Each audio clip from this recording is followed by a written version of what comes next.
Friends, स्वागत है आपका अपने चैनल मंदी मैथ्स में। जैसा कि आपको पता है कि अपनों ने एसएससी प्री 2019 की सीरीज़ स्टार्ट की हुई है और उसके अंदर अपनों ने लगभग मोर देन 50% शिफ्ट के पेपर सॉल्व कर लिए हैं। आज का जो अपना पेपर है वो 6 मार्च शिफ्ट थर्ड का है। बहुत ईजी सा पेपर है, जैसे आपका 5 मार्च शिफ्ट थर्ड का पेपर था वैसे ही पेपर है। मतलब जैसे अपने बोल रहे हैं चिंटू लेवल टाइप का पेपर है। सारे क्वेश्चन आप डायरेक्ट कर सकते हैं। पहला क्वेश्चन देखो आप स्क्रीन पे क्या लिखा हुआ है कि एक वॉलेट में 10 रुपये और इसके इंग्लिश में देखो आप ऊपर 10 रुपये और 50 रुपये के नोट हैं जिनकी संख्या है 12 और उनका जो रेशो है वो 1:2 है। तो वॉलेट के अंदर कितने रुपए हैं? देखो पहले आप 10 रुपये और 50 रुपये अपने लिख लेते हैं।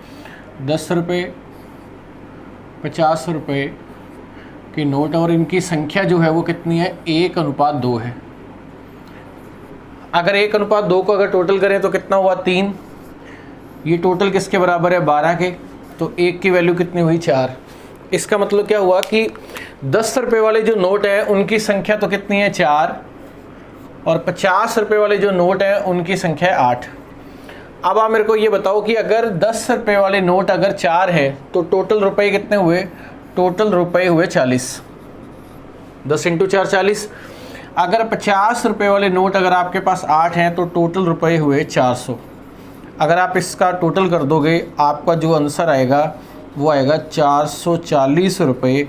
इस क्वेश्चन का आंसर है जो आपका ऑप्शन नंबर है फर्स्ट। मतलब ये क्वेश्चन आप मौखिक भी कर सकते थे, नॉर्मल सा है। नेक्स्ट पे चलते हैं। ये क्वेश्चन आपका डीआई से रिलेटेड है। लिखा हुआ है कितने कर्मचारियों को वेतन के अलावा आय के रूप में कुल 10,000 रुपये से अधिक मिला? कंडीशन क्या दे रखी है? 10,000 से ज़्यादा रुपये मिले। अब लोग पढ़ो, आप पहला पढ़ो। ए की सैलरी कितनी दे रखी है? 52,000। नीचे टोटल करो कितना? 66,000। इन दोनों के बीच का गैप हुआ 14,000 जो आपके 10,000 से ज़्यादा है। इसका मतलब ए इस कंडीशन को सेटिस्फाई कर रहे हैं। अगर बी की बात करें, बी की सैलरी 48,500 और नीचे इसका टोटल देखो कितना है? 59,000। 48,500 में 1,500 जोड़ेंगे तो 50,000 और 9,000 कितना हुआ? 10,500। इसका मतलब बी भी राइट हुआ। अगर अपने सी की बात करें तो सी का 42,000 और 52,000 का अंतर है 10,000। क्वेश्चन में 10,000 या उससे अधिक नहीं है, 10,000 से अधिक, मतलब 10,000 काउंट नहीं होगा तो सी तो आएगा नहीं। अगर डी की बात करें तो 31,000 और 40,000 में गैप भी 10,000 से कम है तो डी भी नहीं होगा। अगर ई की बात करें तो 25,000 और 31,700 में भी जो गैप है वो 10,000 से कम है। तो इसका मतलब इसके जो आंसर होगा, नंबर ऑफ पर्सन ऐसे कितने हैं जिनका गैप 10,000 से ज़्यादा है? आंसर है आपका 2, जो ऑप्शन नंबर आपका है इसके अंदर फर्स्ट। नॉर्मल से क्वेश्चन है। नेक्स्ट पे चलते हैं। क्वेश्चन देखिए आप, क्वेश्चन आपका एवरेज से रिलेटेड है। 24 स्टूडेंट्स हैं, उन्होंने दान में जो रुपए दिए हैं उनका जो एवरेज है वो 50 है। एक टीचर इसमें शामिल हो जाता है, उसका जो योगदान है उनके औसत से 56 रुपीज़ है उसका योगदान। अब औसत जो है, अब जो एवरेज है टीचर के आने पर कितना हो जाता है? 56। आपको ये बताना है कि टीचर का रोल क्या है। देखो नॉर्मल लैंग्वेज में बात करते हैं कि देखो सबका योगदान कितना है? 50। सारे 50 रुपये दे रहे हैं, प्लस टीचर के आने पे योगदान कितना हुआ? 56। 6 रुपये बढ़ गया। पहले कितने स्टूडेंट थे? 24। एक टीचर हुआ तो कितने हुए? 25। अगर हर किसी का 6 से बढ़ा तो 25 × 6 कितना हुआ? 150। इसका मतलब टीचर का जो योगदान है वो कितना हुआ? 200 रुपये। इस क्वेश्चन का आ गया है आंसर, जो आपका ऑप्शन नंबर है सी। नॉर्मल से क्वेश्चन है। नेक्स्ट पे चलते हैं। नेक्स्ट क्वेश्चन भी बहुत इजी सा है, आपका मेंसुरेशन से रिलेटेड है। रोम्बस दे रखा है, रोम्बस समचतुर्भुज। देखो समचतुर्भुज को इंग्लिश में रोम्बस बोलते हैं। कभी कभार एग्जामिनर इसको रोम्बस हिंदी में भी लिख के देता है, ये थोड़ा ध्यान रखना आप कि समचतुर्भुज की जगह लिखा होगा रोम्बस। इसके डायगोनल जो है विकर्ण दे रखे हैं 16 और 12। इसका एरिया है, हमें पता है कि इसका जो एरिया होता है वो होता है 1/2 विकर्णों का गुणनफल। विकर्ण कितने? 16 और 12। अगर आप इसे सॉल्व करोगे ये कितना आ गया? 8। तो 96 इस क्वेश्चन का आंसर है, जो आपका ऑप्शन नंबर है डी। बहुत नॉर्मल सा है क्वेश्चन ये भी, तो डी इसका आंसर है। नेक्स्ट पे चलते हैं। ये क्वेश्चन आपका टेक्नोमेट्री से रिलेटेड है। इसका रिजल्ट आपको बताना क्या है? देखो इस जगह पर जा तो आप इसके मान रख दो आप, या मैंने आपको बताया था कि साइन, जैसे कल वाली शिफ्ट में बताया था कि साइन और कोस तब बराबर होते हैं जब एंगल सम 90 डिग्री हो। टेन और कोट, कोसेक और सेक।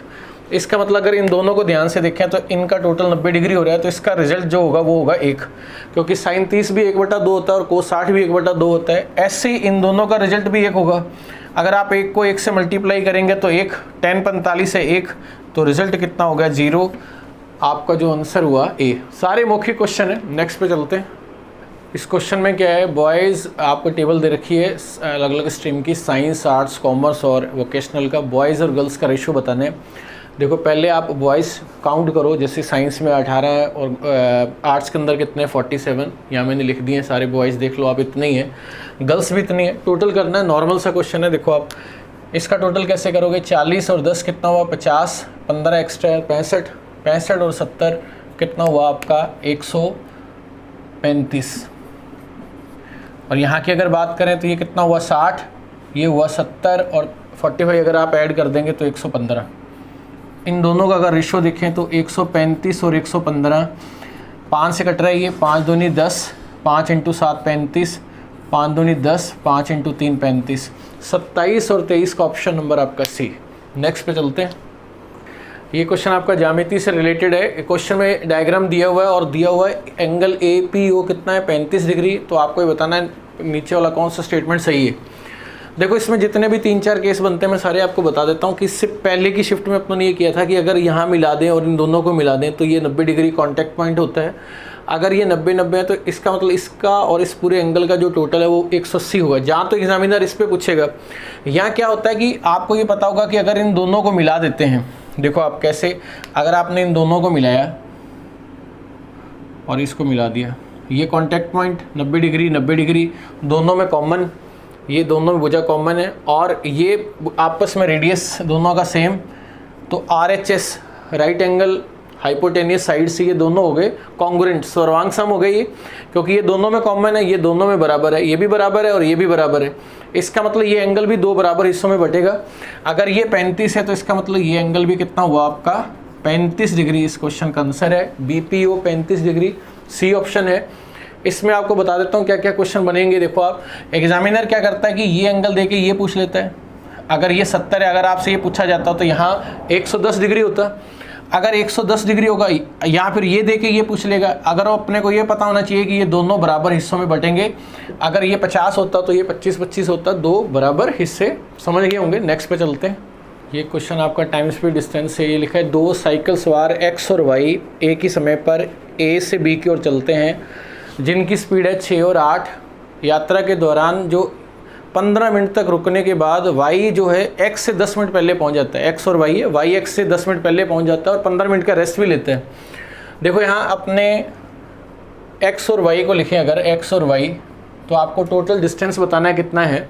यहाँ अगर अपने स्पीड की बात करें तो X की स्पीड कितनी है, क्वेश्चन में लिखा हुआ है 6 और इसकी स्पीड कितनी है 8। जब आप इसे सॉल्व करोगे ये कितना हुआ 3, ये हुआ 4। आपको पता है स्पीड और टाइम एक दूसरे के रेसिप्रोकल में होते हैं व्युत्क्रम के अंदर। तो T यहाँ से कितना हुआ 4 और 3, इन दोनों के बीच का गैप, एक रेशो जो है वो किसके बराबर है, वो है 15 मिनट का रेस्ट और 10 मिनट पहले। तो इसका मतलब ये जो टाइम है 15 + 10, ये 25 मिनट को शो करेगा। अगर यहाँ से मल्टीप्लाई कर दें तो ये नंबर हो गया आपका 100 और इससे मल्टीप्लाई कर दें तो 75, लेकिन इसकी ज़रूरत नहीं है, आप इससे भी निकाल सकते हैं, इससे भी निकाल सकते हैं। अगर ये 100 मिनट हुआ, हमें पता है कि आपको डिस्टेंस निकालना है। डिस्टेंस जो होता है वो स्पीड इनटू टाइम होता है। अगर इस 100 का मल्टीप्लाई अब 3 के साथ नहीं करना, ओरिजिनल लेते हैं इसके अंदर। अगर आप 6 से मल्टीप्लाई करोगे, यहाँ ओरिजिनल नंबर है क्योंकि 6 किलोमीटर दे रखा है, ये तो रेशो है। अगर आप 100 को 3 से मल्टीप्लाई करोगे तो ये बना कितना आपका, ये नंबर बना आपका 300 और ये 600, 100 × 6 कितना हो गया 600। लेकिन ये 600 क्या है, यहाँ मिनट भी तो आ रहा है। इस मिनट को आर में चेंज करने के लिए कितने से डिवाइड कर देंगे, 60 से। फाइनल आपका जो आंसर है वो कितना आ गया 10 किलोमीटर। इस क्वेश्चन का आंसर है जो आपका ऑप्शन नंबर है सी। ये थोड़ा बहुत क्वेश्चन है जो आपका 10, 15, 20 सेकंड ले सकता है, 10 से 15, बाकी सारे क्वेश्चन नॉर्मल थे। नेक्स्ट पे चलते हैं। नेक्स्ट क्वेश्चन भी आपका DI से रिलेटेड है, बहुत सिंपल सा है। ये कह रहा है कितने स्टूडेंट है जिनकी हाइट 165 सेंटीमीटर या उससे ऊपर है, 165 या उससे ऊपर। देखो पढ़ो, आप इसे डायरेक्ट टिक कर सकते हो। आप 100 लेस देन 165 वाले पे चले जाओ, आप इधर जाओगे आप लेस देन वाले में, तो वो तो कम वाले हैं, इस ऊपर वाले में जाना है। तो 165, 170 और 175 वाले में अगर आप 40 में से 25 कम करोगे, क्योंकि 25 हटा देंगे उसके अंदर, 40 में से अगर आप 25 कम करोगे, आपका जो आंसर आएगा वो कितना आ जाएगा 15। इस क्वेश्चन का हुआ आंसर समझ गए आप, टिक कर देंगे 15। नेक्स्ट पे चलते हैं। नेक्स्ट क्वेश्चन जो आपका है 113 इंटू 87 का रिजल्ट पूछा है। देखो आप इस तरह के क्वेश्चन उम्मीद करते हो क्या इस तरह के क्वेश्चन एग्जाम में होंगे? ऐसा लग रहा है जैसे क्वेश्चन नशे में बनाया हो टीचर ने। 7 इंटू 3 कितना होता है? 21। आप इकाई अंक देख लो 21 किस में आ रहा है, पूरा भी सॉल्व नहीं करना, सी ऑप्शन है क्योंकि लास्ट के अंदर 1 आ रहा है। तो क्या बोल रहे हैं इस क्वेश्चन पे? नेक्स्ट पे चलते हैं। नेक्स्ट क्वेश्चन आपका अलजेब्रा से रिलेटेड है। सबसे बेसिक क्वेश्चन के अंदर ये काउंट होता है। जब अलजेब्रा टॉपिक पढ़ाया जाता है तो उसके पहले या दूसरे लेक्चर में ये समझाया जाता है। अगर ये वैल्यू आपसे पूछिए तो इसके क्यूब में तो 3 इंटू राइट साइड अपने माइनस कर देंगे। अगर आप 125 में से 3 इंटू 5 15 माइनस करोगे 110 आंसर ऑप्शन नंबर डी। 5 का क्यूब राइट साइड का क्यूब -3 इंटू राइट साइड। अगर आप 5 कम कर दोगे, अगर यहाँ प्लस होगा तो माइनस, माइनस होगा तो प्लस। 125 में से 15 माइनस किया, आपका आंसर कितना आ गया? 110। ऑप्शन नंबर आपका हुआ डी। नेक्स्ट पे चलते हैं। देखो ये क्वेश्चन जो एग्जाम में दिया हुआ है स्क्रीन पे पढ़ो। इसमें लिखा है ABCD एक क्वाड्रिलेटरल है, इसके अंदर एक सर्किल बना हुआ है। AB भुजा दे रखी है, CD दे रखी है, DS और AS दे रखा है। आपसे ये पूछा है, ये एक रिजल्ट है। देखो आप अपोजिट का जो सम होता है वो आपस में बराबर होता है। तो 10 और 7 कितना हुआ? 17। ये बहुत टाइम पहले से क्वेश्चन आ रहा है कंटिन्यू। अगर ये 17 है तो ये दोनों मिलकर भी 17 होने चाहिए। तो अगर ये 9 है तो ये रिजल्ट कितना होगा? 8। ऑप्शन नंबर आपका हुआ फर्स्ट। फिर भी मैं यहाँ लिख देता हूँ कि इस कंडीशन के अंदर आपको ये याद रखना है कि AB प्लस CD जो होगा वो किसके बराबर होगा? वो आपका AD प्लस BC होगा। AB कितना है? 10। CD कितना है? 7। AD की अगर बात करें दोनों का टोटल कर दो 9 प्लस BC 17 में 9 अगर आप माइनस करोगे फाइनल आंसर आपका कितना आ गया? 8। आपको क्वेश्चन मुख्य करना था, फर्स्ट ऑप्शन आंसर है। नेक्स्ट पे चलते हैं। नेक्स्ट क्वेश्चन आपका टाइम वर्क से रिलेटेड है। बहुत सिंपल सा क्वेश्चन है। देखो अमित और सुनील एक काम को 9 दिन में, सुनील और दिनेश 12 दिन में, दिनेश और अमित काम को 18 दिन में करते हैं। तीनों मिलकर काम करेंगे तो कितने दिन में पूरा हो जाएगा? टाइम वर्क का बिल्कुल बेसिक सा क्वेश्चन है। अमित और सुनील किसी काम को कितने समय में करते हैं? 9 दिन में। सुनील और दिनेश उसी काम को कितने समय में पूरा करते हैं? 12 दिन में। दिनेश और अमित काम को करते हैं 18 दिन में। टोटल काम मान लो आप, इसका एलसीएम कितना आ गया? 36। टोटल वर्क हुआ 36। इसका मतलब अगर ये 36 पेज टाइप करते हैं 9 दिन के अंदर तो हर रोज़ कितना कर रहे होंगे? हर रोज़ कर रहे होंगे 4। ये कितना आ गया? 3। ये 2। अगर आप इन सबको ऐड करोगे तो 2 बार अमित, 2 बार सुनील और 2 बार दिनेश होगा। तो इसका मतलब इसकी वैल्यू हुई अमित, सुनील और दिनेश की, इसका टोटल कर दो 4 3 7 2 9, इसका आधा कर देंगे। तो इसका मतलब ये हर रोज़ 4.5 पेज टाइप कर रहे हैं। सब मिलकर कितने करेंगे? इस टोटल को 4.5 से डिवाइड कर देंगे। 36 को 9/2 से डिवाइड किया तो 9 तो यहाँ आ गया, 2 आपका ऊपर हो गया। आपका फाइनल आंसर आ गया 8। इस क्वेश्चन का आंसर है जो ऑप्शन नंबर आपका है बी। नेक्स्ट पे चलते हैं। नेक्स्ट क्वेश्चन आपका परसेंटेज का है। ये कह रहा है कि एक स्कूल में 4% विद्यार्थी परीक्षा में उपस्थित नहीं हुए। परीक्षा में शामिल होने वाले में 10% जो है वो पास नहीं हुए। जो रिमेनिंग है 50% स्टूडेंट ने डिस्टिंक्शन लिया है और जो रिमेनिंग है उनमें से 432 हैं जिन्होंने पास किया है। और आपको ये बताना है कि टोटल स्टूडेंट कितने हैं। देखो टोटल स्टूडेंट अपनों ने मान लिया 100। अब ये कह रहा है कि पहली लाइन पढ़ो आप, 4% विद्यार्थी उपस्थित नहीं हुए। 4 अगर नहीं हुए तो इसका मतलब हुए कितने?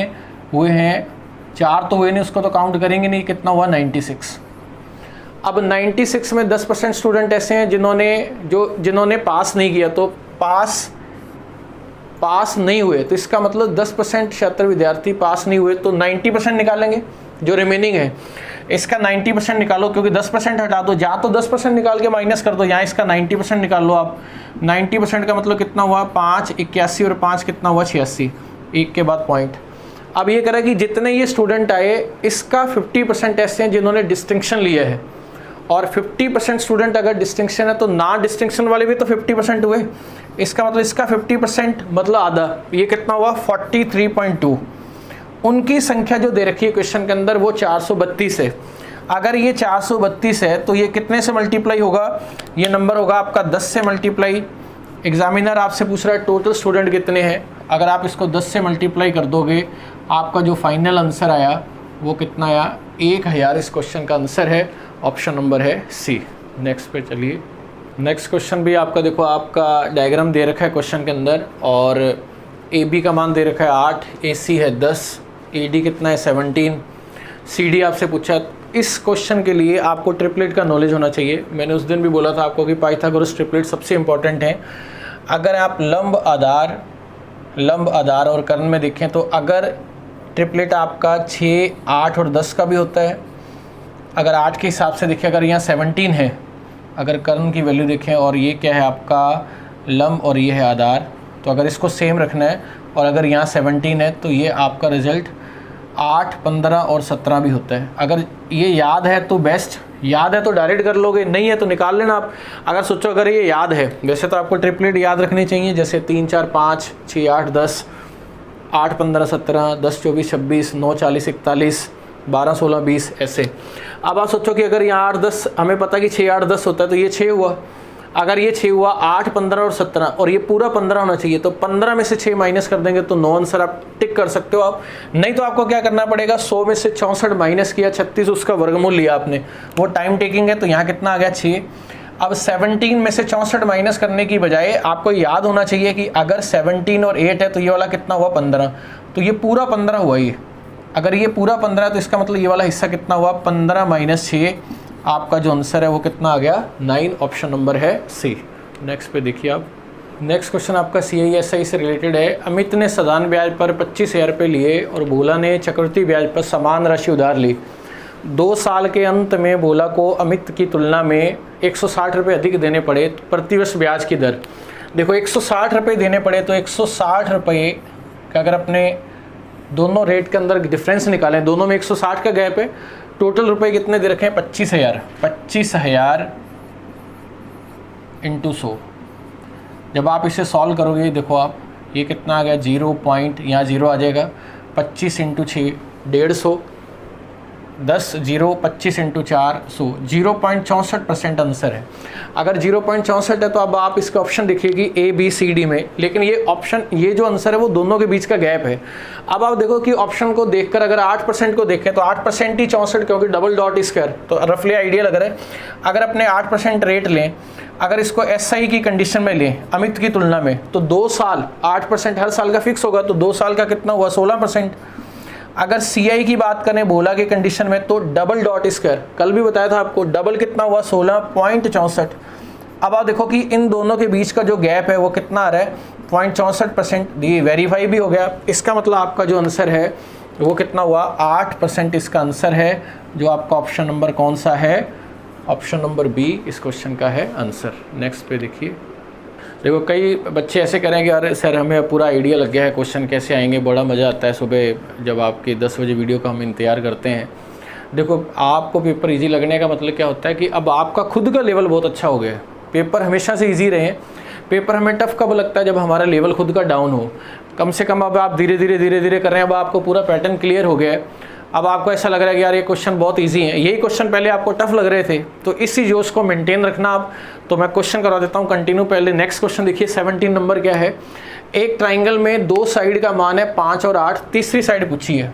देखो अपने को पता है तीसरी साइड जो होती है, कोई भी ट्राइंगल तब बनता है, ये पहली साइड और दूसरी साइड, जब उसका तीसरी साइड का मान इनके डिफरेंस से ज़्यादा और इनके टोटल से कम होना चाहिए। इन दोनों का अंतर कितना है, डिफरेंस से तो ज़्यादा होना चाहिए, कितना हुआ 3, और इनका जो टोटल करें तो वो कितना हुआ 13। इसका मतलब तीसरी जो साइड होगी वो 3 से ज़्यादा और 13 से कम होगी। इन चारों ऑप्शन में देख लो कि कौन सा ऐसा मान है जो इनके बीच में आ रहा है 3 से ज़्यादा, 3 नहीं 3 से ज़्यादा। तो इसका मतलब इसका ऑप्शन जो होगा वो 4 सेंटीमीटर इस क्वेश्चन का आंसर है, जो आपका ऑप्शन नंबर है C। नेक्स्ट पे चलते हैं। ये क्वेश्चन आपका देखो, ये क्वेश्चन भी ऑलरेडी अपनों ने किया हुआ है। कोफिशिएंट ऑफ x का गुणांक पूछा, और ये वाला आपका फॉर्मूला है a माइनस बी का क्यूब। इससे पहले जो शिफ्ट जो हुई है उनमें से क्वेश्चन था, वो क्वेश्चन आपका a प्लस बी का होल क्यूब था। देखो आप a माइनस बी का क्यूब का अगर फॉर्मूला देखें तो ये किसके बराबर होता है, ये होता है a cube minus B cube minus 3a square b plus 3ab square. आपको x का गुणांक, कोफिशिएंट ऑफ x का गुणांक, ये तो आपका x है, a आपका x है और b आपका 3y है। आपसे ये वाला नंबर पूछे, इसका मतलब मल्टीप्लाई कर दो आप 3, अगर वैल्यू देखें तो ये कितना हुआ x, बी स्क्वायर मतलब 3y का स्क्वायर कितना हुआ 9y स्क्वायर। गुणांक का मतलब होता है जो साथ में मल्टीप्लाई हो, ये मल्टीप्लाई हो रहा है साथ में, तो फाइनल आंसर आपका कितना हुआ 27y स्क्वायर इस क्वेश्चन का आंसर है, जो आपका ऑप्शन नंबर है बी।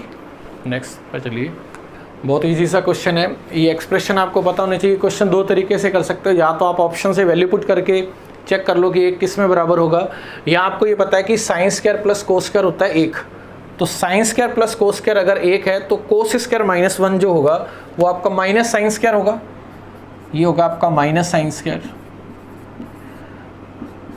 1 + tan स्क्वायर होता है सेक स्क्वायर, ये वैल्यू हुई सेक स्क्वायर, ये हुआ आपका 2 tan स्क्वायर बराबर 1। सेक की वैल्यू होती है 1/cos, अगर 1/cos करेंगे तो इसकी जगह अपने लिख सकते हैं minus sine square upon cos square, इसको कट करके sine square upon cos square लिख सकते हैं। अगर आप sine square upon cos square लिखोगे तो ये वैल्यू हो जाएगी आपकी tan स्क्वायर। अगर ये वैल्यू आपकी tan स्क्वायर है, माइनस का tan स्क्वायर, अगर माइनस प्लस के 2 में 1 कम करोगे तो 1 आएगा, तो आपका रिजल्ट हुआ tan स्क्वायर थीटा बराबर 1। थीटा यहाँ से कितना हुआ 45 डिग्री। देखो आप समझना इस बात को कि अगर यहाँ 1 है तो यहाँ से रिजल्ट प्लस माइनस होने चाहिए, वैसे तो प्लस माइनस होंगे, लेकिन क्वेश्चन में लिखा हुआ है थीटा जो है वो 0 से 90 डिग्री के बीच में है, मतलब फर्स्ट क्वाड्रेंट में पॉजिटिव आपको लेना है, तो आंसर आपका फाइनल आंसर हुआ 45। नेक्स्ट क्वेश्चन बहुत ही बोर्ड मार्क्स का, बहुत सिंपल क्वेश्चन है। सबसे पहले डी सॉल्व करेंगे। देखो आप डी में राइट साइड वैल्यू चेंज हो जाती है, तो 4/3 × 6 × 2 -1, ये आपस में कट गया। 4 4 16 में से 1 कम करेंगे तो आपका जो आंसर है वो कितना आ गया 15, option number D. Next question, ये क्वेश्चन आपका प्रॉफिट लॉस से रिलेटेड है। एक आदमी ने दुकानदार को 10% के लाभ पर वो कोई सामान बेचता है, वो आगे देता है कस्टमर को 15% पर। कस्टमर ने खरीदा है 7,590 में, तो उसकी स्टार्टिंग की लागत क्या है। देखो 10% 15% आप कॉन्जिक्यूटिव के हिसाब से कर सकते हैं, कंटिन्यू।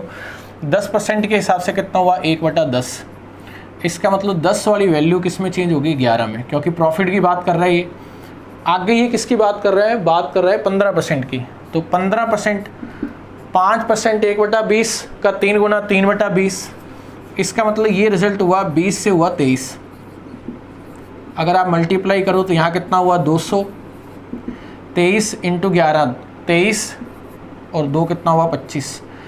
अब जो लास्ट में जो रुपए मिले वो 7,590 हैं, 7,590, ये वाला आपसे पूछा। इसको ध्यान से देखो आप, ये 3 गुना हो रहा है, अगर इसको 3 और आगे एक 0 से मल्टीप्लाई कर देंगे तो आपका जो आंसर है वो कितना आ गया 6,000 इस क्वेश्चन का आंसर है, ऑप्शन नंबर आपका B. Next question profit loss से रिलेटेड है। एक दुकानदार ने 7200 रुपये में एक कंप्यूटर टेबल पर अंकित किया, 7200 रुपये में 10% का डिस्काउंट देता है, 8% का प्रॉफिट कमाता है।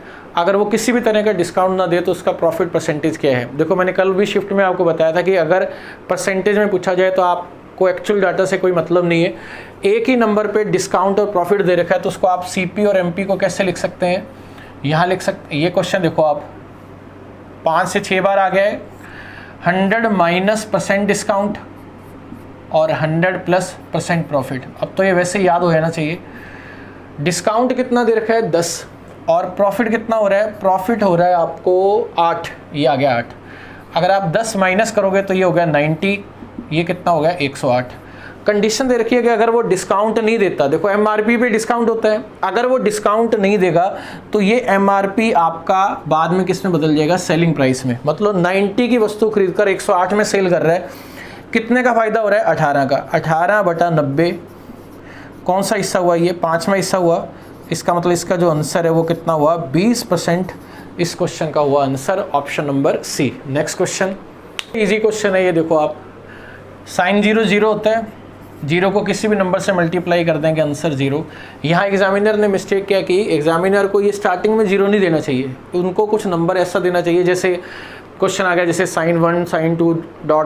बीच में sin 300 तक ले लिया और बीच में sin 180 0 होता है। इस तरह के क्वेश्चन में बच्चों को एक कन्फ्यूजन भी होता है कि किस जगह पर रिजल्ट 0 होगा। यहाँ तो आपको डायरेक्ट ही बता रहा है वो 0, क्योंकि आप यहाँ से पढ़ोगे तो 0 ही आंसर हुआ। तो बहुत सिंपल सा क्वेश्चन है, बी आंसर है आपका। नेक्स्ट पे चलिए। ये कह रहे हैं ऐसे कितने कर्मचारी हैं जिनकी सैलरी 1100 रुपये से कम है, 1100 रुपये से कम है, टोटल पढ़ो आप, टोटल कितना लिखा हुआ है 45। आप लास्ट के 2 कॉलम देखो, आप 2 नंबर जो है 1100 से 1200 और 1200 से 1300। 1100 से 1200 के बीच में कितने 4, 1200 से 1300 रुपये कमाने वाले कितने हैं 2, तो टोटल कितने हुए 6। आप ये शुरू वाले ना काउंट करके 45 में से 6 माइनस कर दो, आपका जो फाइनल आंसर हुआ वो कितना हुआ 39। क्योंकि अगर आप हाई रेंज वालों को कम कर दोगे तो 1100 या उससे कम वाले कितने हो जाएंगे 45 माइनस 6 39, आपका आंसर हुआ। नेक्स्ट पे चलिए, क्वेश्चन लिखा है सबसे बड़ा नंबर आपको बताना है स्टार की जगह जो किससे डिविजिबल है 4 से। 4 की कंडीशन क्या होती है, लास्ट के 2 डिजिट। 8 में भी लास्ट के 2 डिजिट देखते हैं, लेकिन 8 में तीसरी कंडीशन देखी जाती है, ये क्या है। लेकिन 4 की कंडीशन में आपको लास्ट के 2 डिजिट चेक करने हैं जो 4 से डिवाइड है। इस जगह पर क्या नंबर लिख सकते हो, और वो हाईएस्ट नंबर होना चाहिए। तो हाईएस्ट तो सिंगल डिजिट में 9 ही होगा, उसके बाद 8 होगा। ऑप्शन में 9 भी है और 8 भी है। अगर आप 9 लिख दोगे तो 94 जो है वो आपका 4 से डिवाइड नहीं है। अगर यहाँ 8 लिख दें 84 जो है वो 4 से डिवाइड है। आपका जो आंसर हुआ वो कितना हुआ 8, ऑप्शन नंबर है डी। उम्मीद करता हूँ कि ये क्वेश्चन आपको बहुत अच्छे से समझ में आ गए होंगे। सेम क्वेश्चन था जैसा आपका 5 मार्च शिफ्ट 3 का पेपर था। तो लगभग हम 11 पेपर कर चुके हैं, अब आपके 7 बचे हैं, वो भी बहुत जल्द हो जाएंगे। इसके बाद अपने एसएससी 2018 की सीरीज स्टार्ट करेंगे ताकि आपको पूरा आइडिया लग जाए, क्योंकि सीजीएल के, सीएचएसएल और सीपीओ के पेपर लगभग सेम से होते हैं। बिल्कुल आप पेपर को देख के आइडिया नहीं लगा सकते कि कौन सा पेपर किसका, ये सीजीएल का या सीपीओ का है। और साथ के साथ टॉपिक वाइज भी स्टार्ट करेंगे। और लास्ट में आपको ये कहूँगा कि अगर आपको बहुत बढ़िया लगता है तो आप इसे लाइक करो, शेयर करो और सब्सक्राइब करो ताकि हमें भी मोटिवेशन मिले। तो कल की वीडियो में मिलते हैं। Thank you.